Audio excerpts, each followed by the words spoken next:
inilah santri dan santriwati Madrasah Diniyah Wasilatus Salamah yang sedang mengambil air wudhu untuk melaksanakan sholat jamaah asar.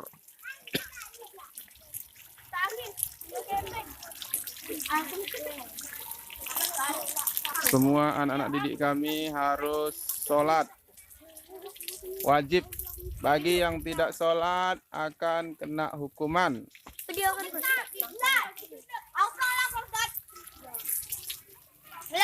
Cepat-cepat habiskan prosesnya. Arhan, cewek, ajan. Asar sudah sampai waktunya. Ini anak didik kami yang masih kecil, yang berjoget-joget di depan kawan-kawannya yang tidak malu. Nggak apa-apa, yang penting dia rajin sekolah. Jangan lupa like dan subscribe. Terima kasih.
Salam, salam, salam. Jangan rebutan, jangan rebutan.